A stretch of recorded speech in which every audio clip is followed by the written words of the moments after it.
Eii Musa Dankwa, a credible person, was Adiaba. Dr. Bawumia, a lady in the polls. But other persons why no suggest otherwise. Dr. Bawumia, a truly with Kenya Japan. But whatever it is, a few months, barely 4 months, na makwako tuaba. But say it's saying because there have been people who are saying, say, Mode Bawumia ba, obesari, waka, mberi. Hanekai, Ken. Enye Ken unko. Okay. Yeah, kofobi enu medi nkomo ha. Eno Owusu Bempeh so mo am prophet. Or the abasa awo ne mo say. Oh, mina say the NDC for prophet, the MPP prophet. There be say no MPP ni abufontia. And there be any mean diagnosis. There before 8 years ni nyina the optics now okobo empire Emma John said John Nyankopon say enti any kasa nyame nipa ba kwa MPP dia ni meka so NDC. There be ono wan fa horn bi amajo mahama. At least what the horn man na kufu. But we do okobo empire man say Nyankopon so only president bi. But we okobo empire no the horn. But we nso the horn say okobo empire. Nyame nipa na so MPP.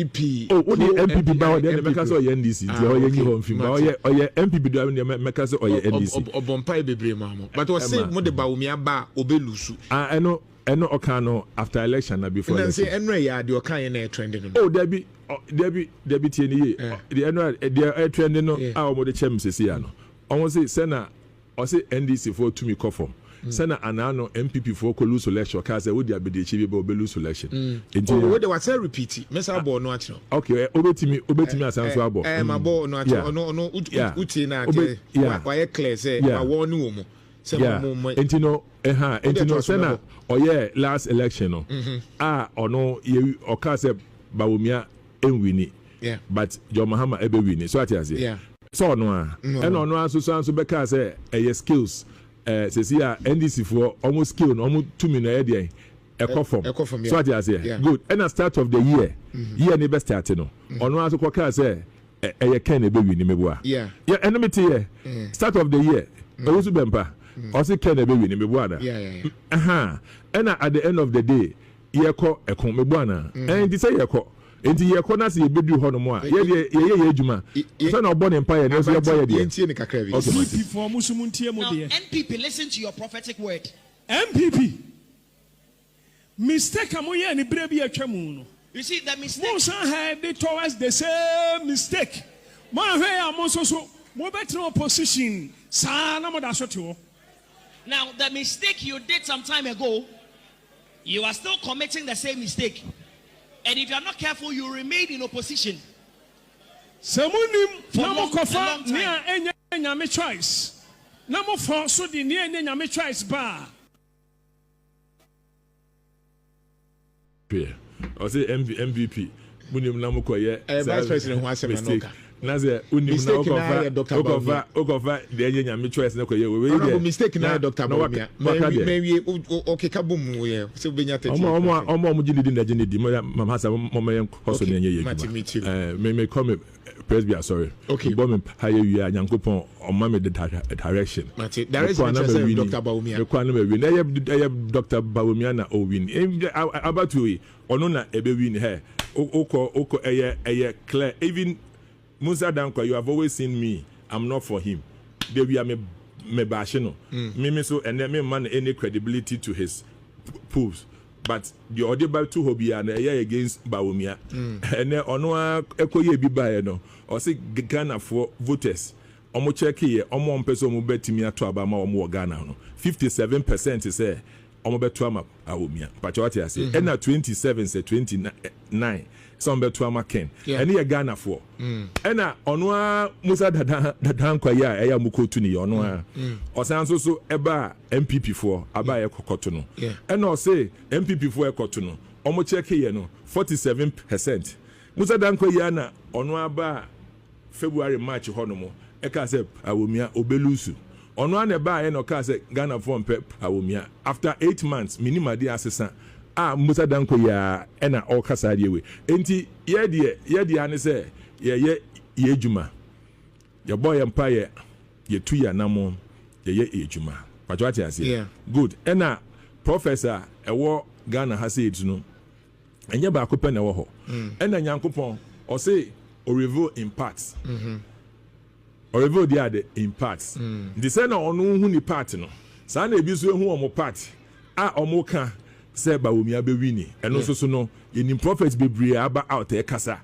Omo ka bi a e ka bi tie yen. Yenim bebree Abraham said, okay, say yen win last elections. They see our boss ye be win spiritual president the onumpo na oyema running mate no okan ye or say John be win or the running mate win be kan 2021 spiritual president ono aso so asamba or say Bawumia e be win Joshua J okay say NPP be lusu poto Joshua J wasan so aba out or say Bawumia be win enye ono nko a wala say oye we or say MPP e be lusu poto ono asan so aba enti Owusu Bempeh ono so ehune de eye ono so ne da ya ne bebi a kopie no no ena ebi so epie ena Bible mu there are some prophets na me say no Israel ombe kokon omo nyina aka say ekoha ba ko pe ekoka say ebekọ no ono ne de na ebe mu enti we are not worried about that in the realms no omo ne call realms wo ye ni hobby into the yenya o masema o na ye ndi physical enyuma was ye move no we move on it and then we work on it because the reasons why Ghanaian vote we know about it we are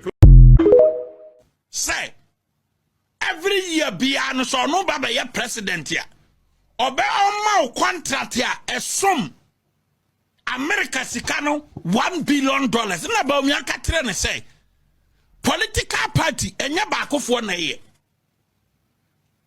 enti me gitum say every year bia mama contract $1 billion ni pa foforo so aba me campaign na me nko elections ya gitum say every year bia no ye kwa kofa sa contract ni seska because mine nyina akora no yetimi kwa IMF ahontire nti kwode $1 billion ama ye ka say ye mfa Ghana fo adwuma na wono waba won continue me ne won sensan krata na gibi koto danum na me ba ye president ya every year bia no ye ma different contract ya wo kan boma e beduru $1 billion enipa na onama oso odwene mo ho no na yewura Bawumia empe kasa enti Canada Japan hun say Bawumia ye gentle say enya de so be ba bonten aba be kasa asem no enti time Bawumia reject offer no ana Canada di America ba bonten say enya ma me nika no mfantum say wo mo frɛ me say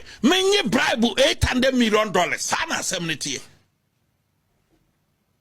because woni Bawumia kokodin kwama o ma bonten ma meka ekire so wontete ye papa bi eye baanu nkomo na woni na die en baanu nkomo e baanu nkomo but because of say already Canada Japan ne quarrel proposal na the koye no and Canada say wa reject the medical wo media no so na makwa ka kire Ghana Central Force say Dr. Alhaji Mahmoud Bawumia frɛ me say o ma me bribe $800 million na ma jai contest no and NDC for show mu Captain Smart num show mu and o mo de bro MPP e de ye koye e Canada Japan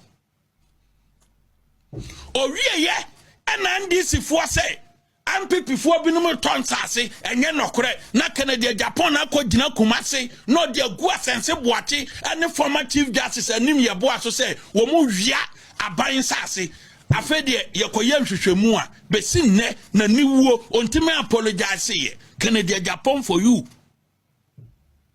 now wia what that's asuban we adi wia wa wia kwa ka kire MPP delegates say eye Bawumia ne koso ye Canada Japan say oni ma say wo ko campaign na tie wati wo firi wan some delegates ne kan say eye wo voice and NDC boy in all the information centers e Ghana ha e ma MPP lusu ye eye tie wati eye wo Canada Japan wo voice and NDC play information center bia abasara no pano na ye bo wo Canada Japan wo voice e dia destroy MPP e dia make MPP unpopular aye wo Canada Japan wo voice a wo ka se wo dia sorda mo nsi hoda na Ghana asofofo ya akromfo enti wo nsi hoda ana omo boy producer bon boy ne voice ba ko se wono de onkwa sorry bo now ya bosso akoyanim bon voice now so on kwa sorry What you say? Until we yes and my way, area no akọ catch the delegate. Now if say and summer NDC for can 2024 no. What Canada Japan will patch us away smart chair MPP delegates. What mean you smart in chair MPP delegates?